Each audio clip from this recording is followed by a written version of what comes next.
Hello दोस्तों, नमस्कार। तो हम लोग अब शुरू करने जा रहे हैं आपका क्लाइमेटोलॉजी में एक नया टॉपिक जिसका नाम इंसुलेशन है। ठीक है, तो चलिए हम लोग इसे शुरू करते हैं।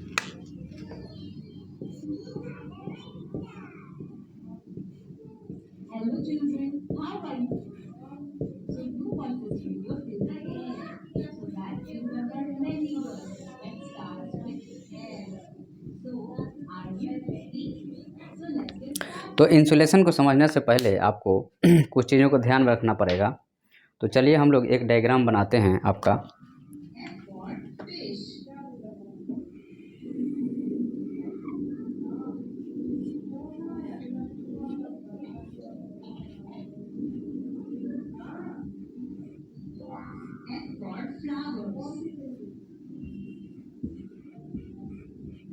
यह क्या हो गया आपका? यह सन हो गया। दिखाई दे रहा है आपको? बिल्कुल सही, यह सन हो गया। उसके बाद में सन का जो सरफेस होता है उसको हम लोग बोलते हैं फोटोस्फीयर।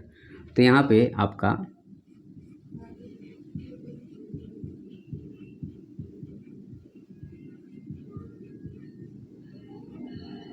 फोटोस्फीयर हो गया। मैं आशा करता हूँ आपको दिख रहा होगा। चलिए ठीक है, आप लोग समझ लीजिएगा कि उसको फोटोस्फीयर कहा जाता है। और सन के आपको एटमॉस्फेयर को हम लोग, ये वाले एरिया को हम लोग क्रोमोस्फीयर बोलते हैं।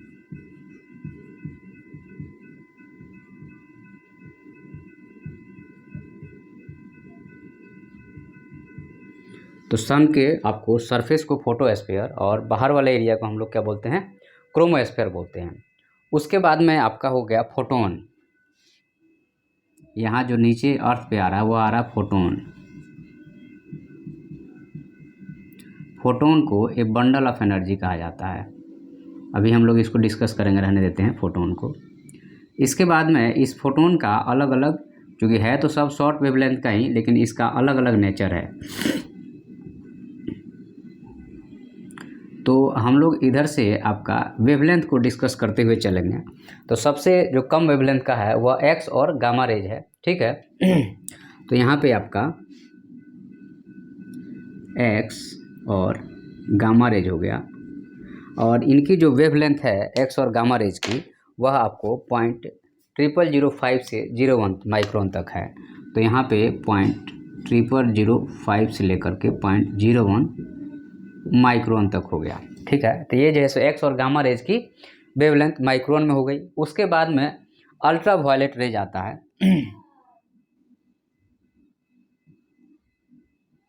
यूवी रेज आता है, और इसका वेवलेंथ जो है आपका 0.2 से लेकर के 0.4 माइक्रोन तक है।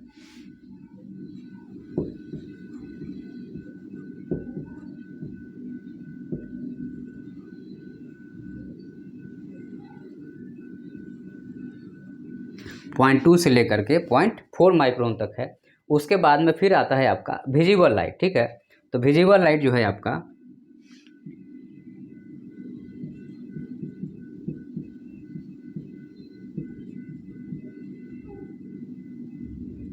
तो विजिबल लाइट का जो आपका वेवलेंथ होगा, जिसमें आपका रेड से लेकर के और जितने भी हमें आँख में दिखती हैं लाइटें विजिबल लाइट में, 0.4 से लेकर के 0.7 माइक्रोन तक होगा। 0.4 से लेकर के 0.7 माइक्रोन तक जो लाइटें होंगी वह विजिबल लाइट होगा। उसके बाद में फिर इंफ्रारेड आएगा जो आपको नहीं दिखेगा।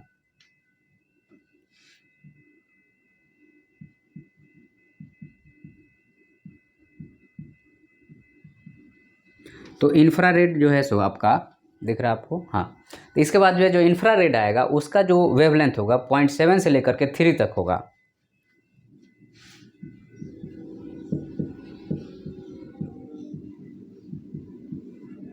पॉइंट 7 से लेकर के और 3 माइक्रोन तक होगा। फिर आपका हीट रेज आ जाता है। ठीक है,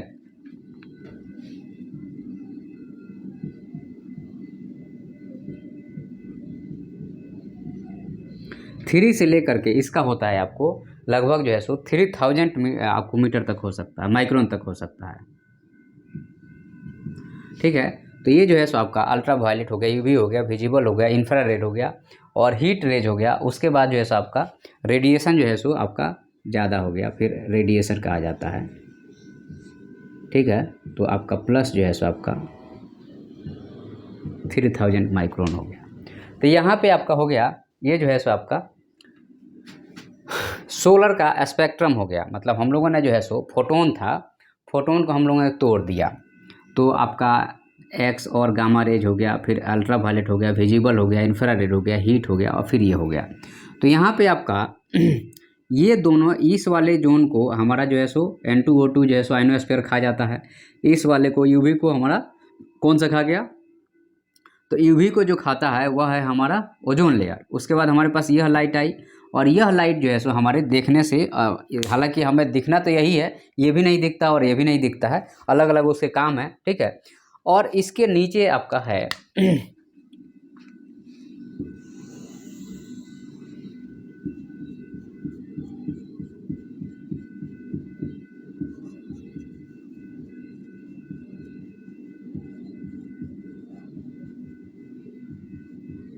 अर्थ सरफेस। तो यहाँ पे यह लाइट जब यहाँ पड़ती है तो यहाँ से आपका ये आती तो शॉर्ट वेव के रूप में है और रिटर्न होती है लॉन्ग वेव के रूप में, ठीक है। इसको हम लोगों ने बहुत डिस्कस कर लिया है, हर एक जगह डिस्कस किया है, ठीक है। तो अब हम लोग आगे बढ़ते हैं और हम लोग सीखते हैं अब कि इसमें है क्या। तो एक्चुअल में जो आयनो आपका इंसुलेशन में आपको क्या हो रहा है, अगर हम बात करें तो आपका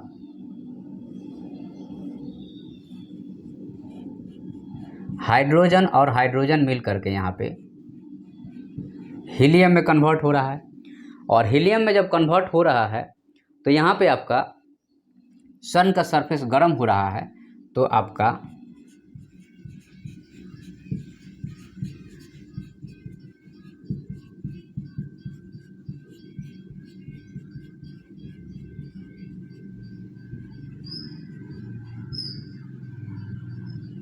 ये हो गया आपका सन सरफेस हो गया। सन सरफेस को हम लोग क्या बोलते हैं, फोटोस्फीयर। और सन सरफेस से जो बाहर का इन्वायरमेंट है तो आपका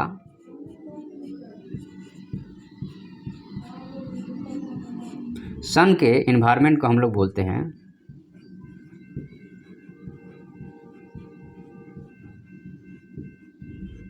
क्रोमोस्फीयर, ठीक है। तो सन के इन्वायरमेंट को क्रोमोस्फीयर और सरफेस को क्या बोल देते हैं हम लोग, फोटोस्फीयर। तो यहाँ तक आपका क्लियर है। उसके बाद में हम लोग आगे बढ़ते हैं, और यहाँ पे जो सन एनर्जी आ रही है वो किस फॉर्म में आ रही है, फोटोन के फॉर्म में।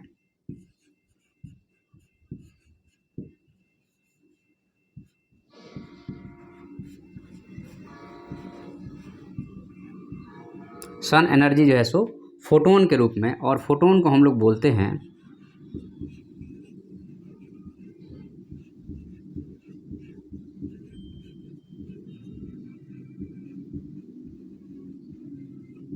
ये पैकेट ऑफ एनर्जी, ठीक है। तो यहाँ तक आपका क्लियर हो गया कि सन के जो है सो आपको जो लाइट आ रही है वह फोटोन के रूप में आ रही है, और फोटोन में जो है सो आपका एक पैकेट ऑफ एनर्जी है, ठीक है। उसके बाद में आपको तो जो आपका ये फोटोन के एनर्जी का एनालिसिस जो है सो इसको हम लोग बैंड ऑफ एनर्जी कहते हैं, क्योंकि अलग अलग इसका वो रहता है। तो आपका जो सोलर स्पेक्ट्रम है,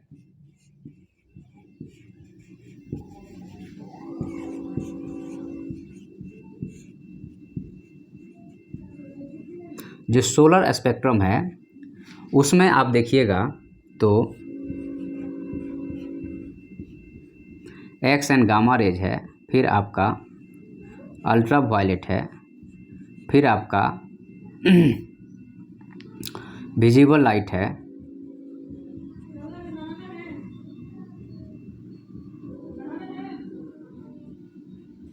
और विजिबल लाइट के बाद में फिर जैसे हीट वेव है, और फिर जैसे रेडिएशन है। ओके, तो यह जो है आपका पूरा का पूरा जो है सो लाइट का कंपोजिशन हमने बता दिया यहाँ पे। अब हम लोग आगे बढ़ते हैं यहाँ पे, और हम देखते हैं थोड़ा सा और ज़्यादा इसको डीप एनालिसिस शुरू करते हैं आपका।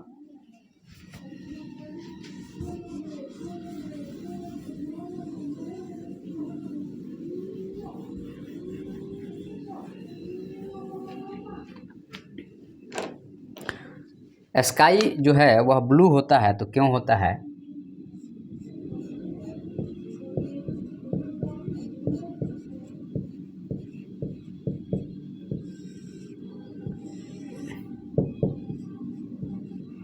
तो जो स्काई ब्लू है अगर हम बात करते हैं यहाँ पे तो आपको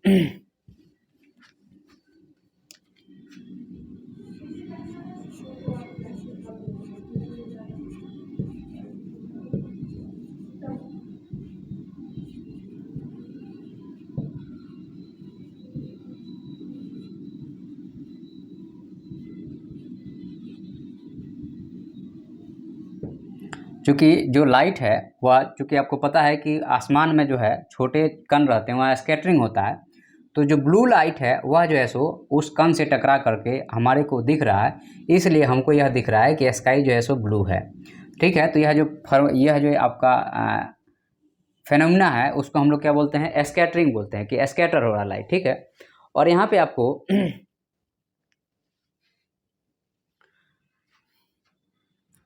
स्कैटरिंग जो हो रहा है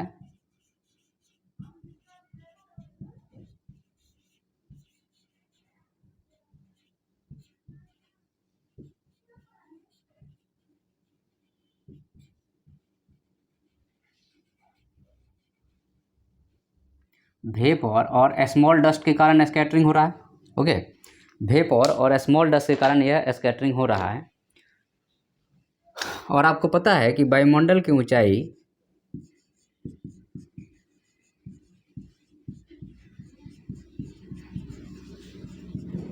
लगभग आपका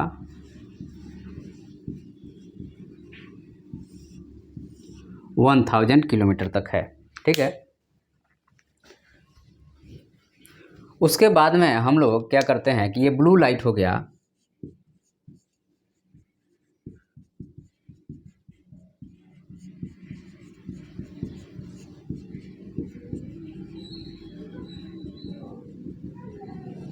ग्रीन और रेड को हम लोग ट्रैफिक में यूज करते हैं। ठीक है, क्योंकि एक तरह से कहा जाए तो इनकी विजिबिलिटी लॉन्ग रहती है।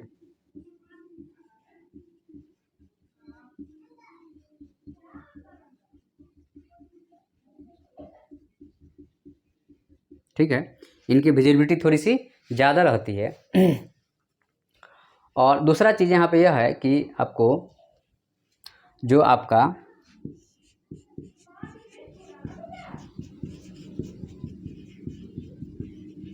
सनराइज या अगर मान लो सनसेट अगर होता है, सनराइज हो रहा है या सनसेट होता है अगर, ठीक है, तो इनकी वेवलेंथ जो होती है वो ज़्यादा होती है, तो आपको रेड लाइट दिखाई देता है सुबह और शाम में।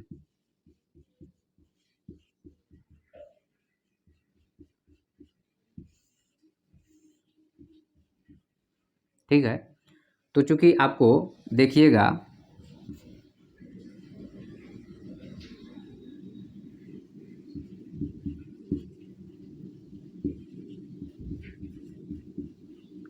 तो जैसे जैसे हम लोग इधर जाते हैं हमारा वेवलेंथ क्या हो रहा है, इंक्रीज कर रहा है, और आर सबसे लास्ट में है, मतलब आर इधर वेवलेंथ इंक्रीज कर रहा है, तो इसलिए इसकी वेवलेंथ क्या होती है, ज़्यादा होती है।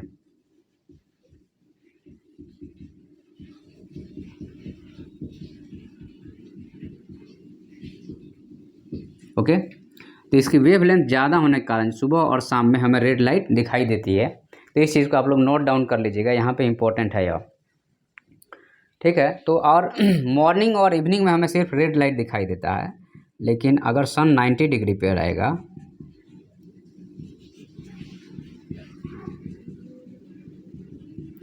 ऑल लाइट विजिबल रहेगा यहाँ पे।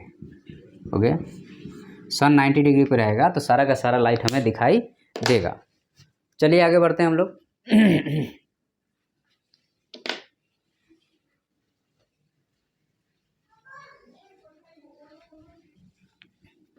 वॉयलेट और इंडिगो का वेवलेंथ कम है तो हमें कम दिखाई देगा, लेकिन यहाँ पे आपका ग्रीन और बाकी सारे लाइटों का हमें ज़्यादा दिखाई देता है।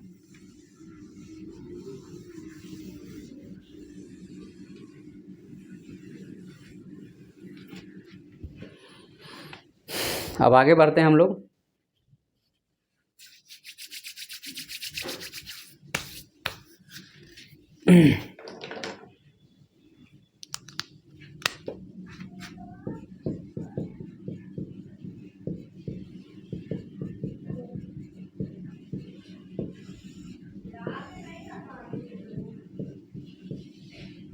अब इंसुलेशन में जो नेक्स्ट टॉपिक हमारा होगा वह होगा आपका यहाँ पे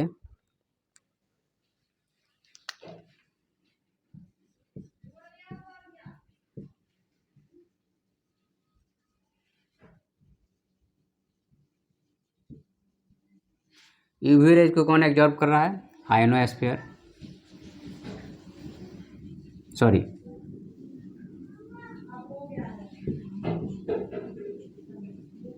ओजोन लेयर और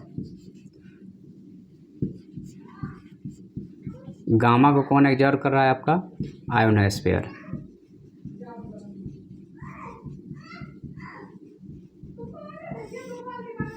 ओके, तो ये हमारा हो गया इंसुलेशन में यूवी रेज को एब्जॉर्ब कर रहा है O3 लेयर, और एक्स और गामा रेज को जो है सो आयोनोस्फीयर यहाँ पे एब्जॉर्ब कर लिया।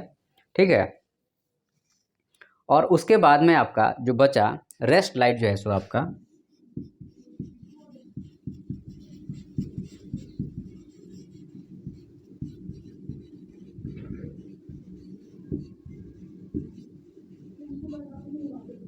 जो रेस्ट लाइट है हमारे अर्थ पे आता है, और इसमें से जो अर्थ पे हमारा लाइट आ रहा है तो इसमें से ये क्या करता है? हीटिंग प्रदान करता है, प्लस फोटोसिंथेसिस होता है।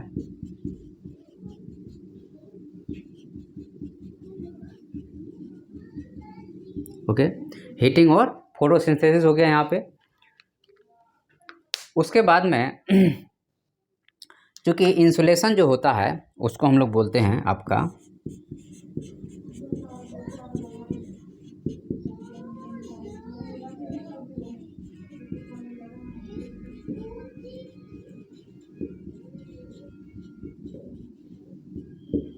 Incoming solar radiation. ठीक है, अब यहाँ पे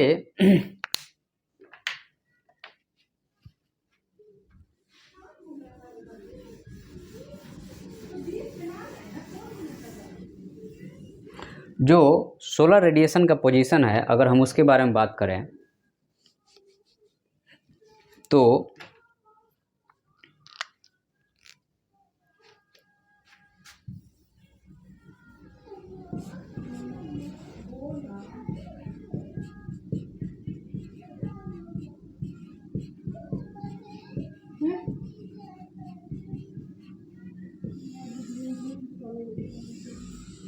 पोजीशन ऑफ अर्थ की अगर हम बात करते हैं यहाँ पे,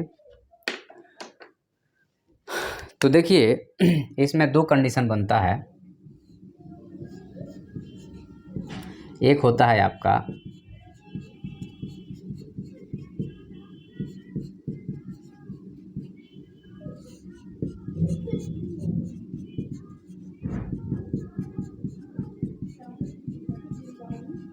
पेरीहेलियन में जो है सो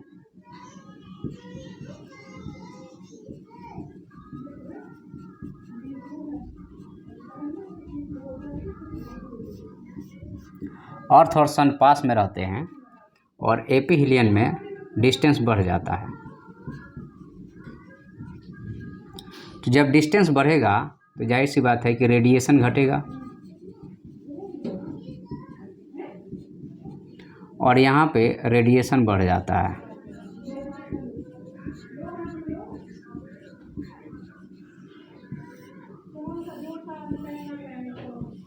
ओके, तो यहाँ पे आपको एपीहेलियन और पेरीहेलियन में जो आपका डिस्टेंस का थोड़ा डिफरेंस आ जाता है। ठीक है, तो यहाँ पे आपको जो आपका पेरीहेलियन है यह जनवरी में होता है,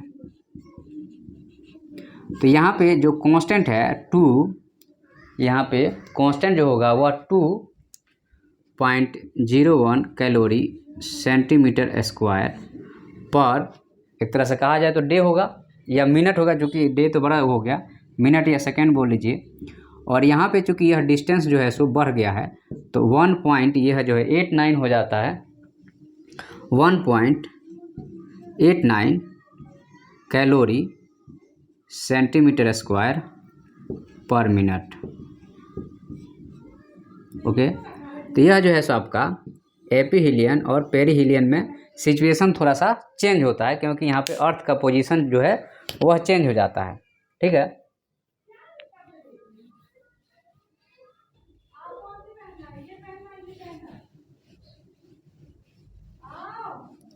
अब यहाँ पे आपको मेन चीज़ है, क्योंकि बाकी सारी चीज़ें तो हमने लगभग जो है सो आपको कवर कर लिया है, तो और छोटी मोटी चीज़ें हैं उसको हम लोग यहाँ पे देख लेते हैं।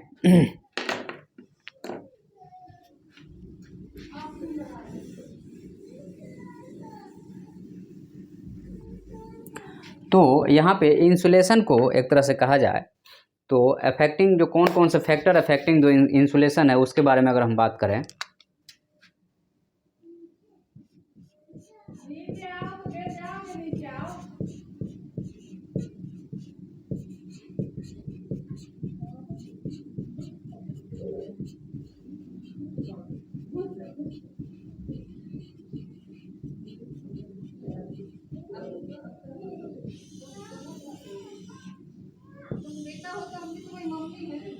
फैक्टर अफेक्टिंग इंसुलेशन के कौन कौन से फैक्टर हैं? तो यहाँ पे दो फैक्टर काम करते हैं।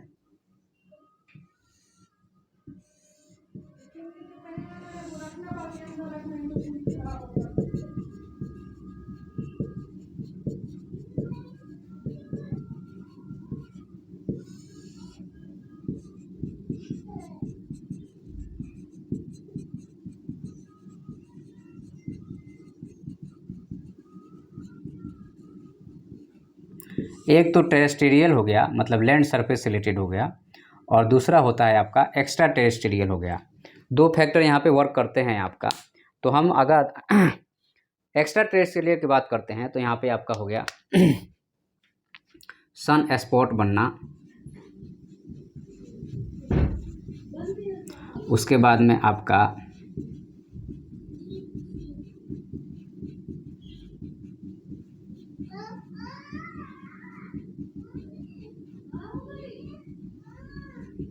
एपीहेलियन और पेरीहेलियन का बनना, जो हम लोग अभी देखें कि पास और दूर जाता है। उसके बाद में आपका मेटोलिटिक डस्ट हो गया,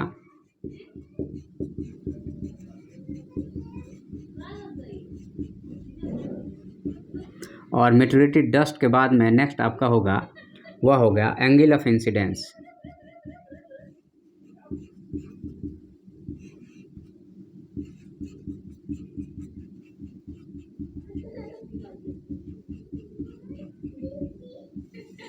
ये जो है आपका टेरेस्टेरियल में सन स्पॉट, एपीहेलियन, पेरीहेलियन, मेटोलिटिक डस्ट हो गया और एंगल ऑफ इंसिडेंस हो गया। ये जो है सो आपका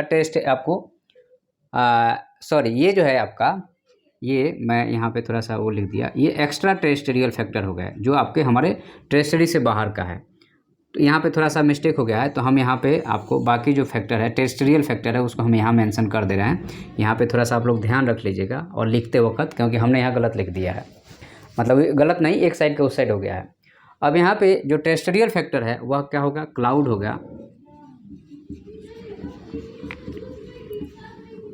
फॉग हो गया, डस्ट हो गया, उसके बाद में यहाँ पे इंक्लिनेशन हो गया, जो धरती से जो फैक्टर यहाँ पे वर्क हो रहा है या एक्टिव हो रहा है। तो ये सारे जो है सो टेरेस्टेरियल फैक्टर हो गए। स्मोक हो गया, वॉल्केनिक एक्टिविटी हो गई,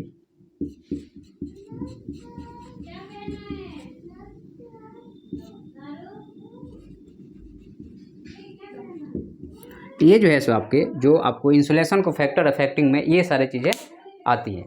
उसके बाद में नेक्स्ट जो टॉपिक है हमारा इसी में, वह है आपका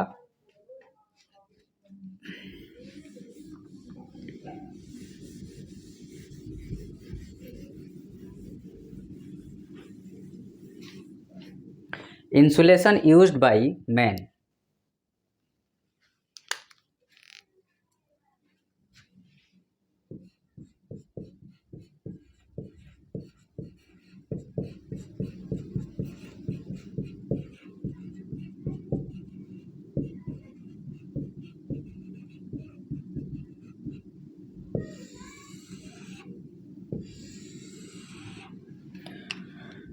तो इंसुलेशन को कौन यूज़ कर रहा है भाई? तो आदमी कैसे यूज़ कर रहा है?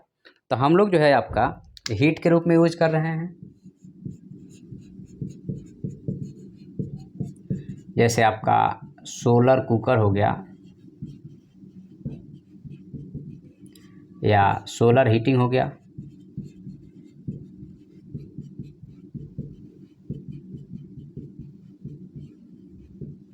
तो हीट के रूप में हम लोग, पहला चीज़ तो यहाँ पे है जो है सो आपको हीट के रूप में हम लोग यूज कर रहे हैं इंसुलेशन को हम लोग। दूसरा है लाइट के रूप में।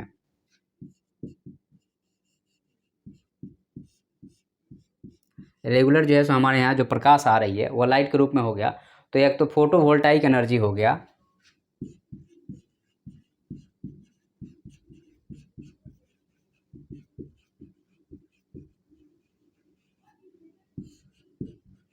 फोटोवोल्टाइक एनर्जी हो गया, उसके बाद में ट्यूबलाइट हो गया,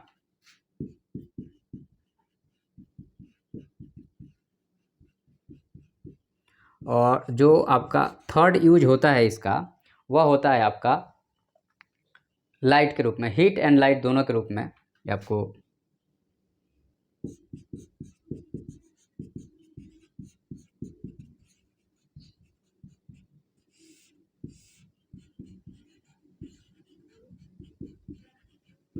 जिसमें आपका ग्रीन हाउस गैस जो मेंटेन करता है टेम्परेचर को, ठीक है, लैटिट्यूड और अल्टीट्यूड वाला। तो ग्रीन हाउस गैस हो गया, या हम लोग क्या करते हैं कि ग्रीन हाउस बनवाते हैं,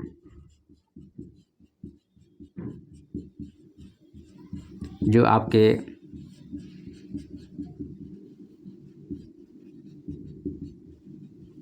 हाई लैटिट्यूड हो गया और हाई अल्टीट्यूड पे।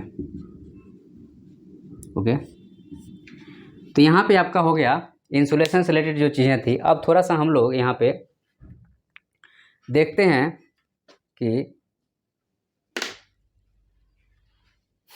जो सन स्पॉट है उसके बारे में थोड़ा सा देख लेते हैं। हालांकि है ये दूसरे साइड का चैप्टर, लेकिन हम लोग थोड़ा सा देख लेते हैं।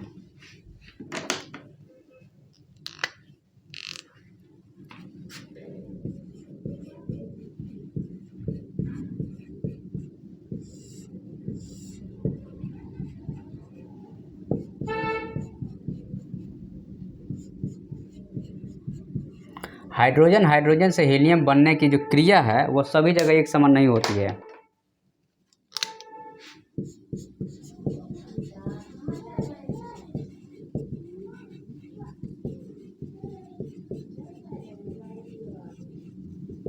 हाइड्रोजन से हीलियम बनने की जो प्रक्रिया है वह सभी जगह एक समान नहीं है। तो यहाँ पे एक तरह से कहा जाए तो कभी कभार जो है सो आपका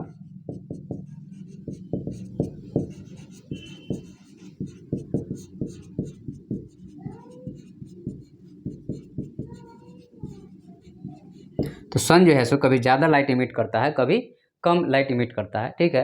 तो इसको जब ज़्यादा लाइट इमिट करता है तो इसको हम लोग बोलते हैं सोलर स्टॉर्म।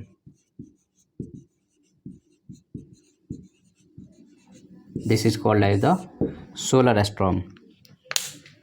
ओके, अब हम लोग थोड़ा सा देखेंगे यहाँ पे डिस्ट्रीब्यूशन ऑफ द इंसुलेशन को।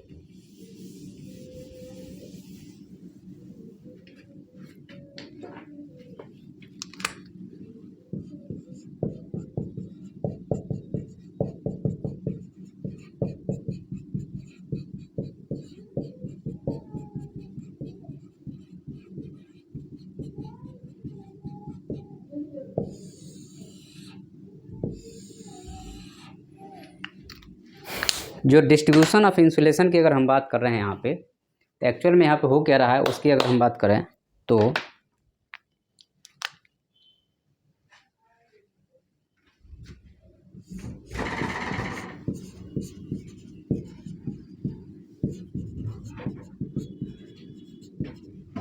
जीरो से 35 रिलेटिट्यूड पे आपको मोर हीट मिलेगा, ठीक है, क्योंकि यहाँ पे तो इसको कहा जाता है टोरवाइड जोन।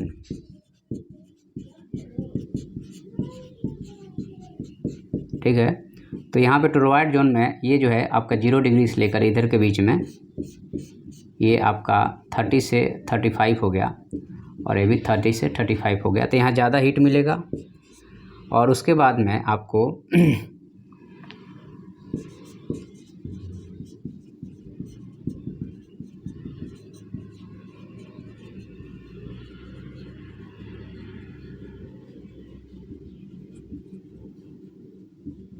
और एंगल ऑफ इंसिडेंस जैसे जैसे यहाँ पे इंक्रीज करेगा, रिड्यूस करेगा,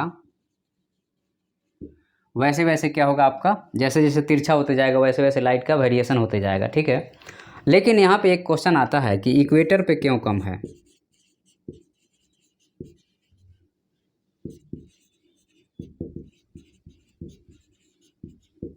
तो इक्वेटर पे इंसुलेशन कम होने का रीज़न यह है कि यहाँ पे जो है सो हाई अमाउंट में वेपोराइजेशन होता है,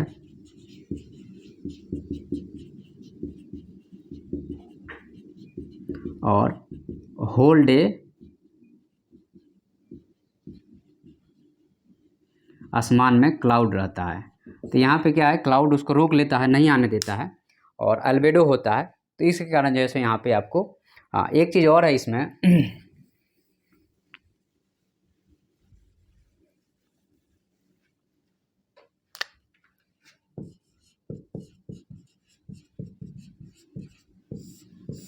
अल्बेडो की जो प्रक्रिया है, अगर इसको हम समझें तो यहाँ पे क्या होता है आपका, अल्बेडो में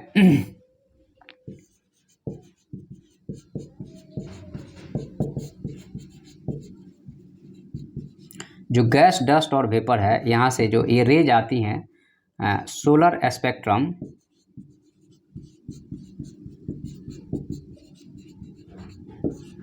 रिटर्न हो जाता है, और ये लगभग जो है सो 80% लगभग रिटर्न होता है। तो इसीलिए चूँकि आज के डेट में जो आपका ग्रीन हाउस गैस है और जो आपका ग्लोबल वार्मिंग हो रहा है, तो जो इन्वायरमेंट इंजीनियरिंग है वह बोलती है कि आसमान में तुम जो है सो सूट छिड़क दो, छोटे छोटे जो है सो सिल्वर के कण, ताकि उससे टकरा के लाइट वापस चली जाए, या वाटर का जो है सो छिड़काव कीजिए आसमान में। तो ऐसा कुछ कहा जाता है। ठीक है, तो इस चैप्टर में इतना ही था। Thank you.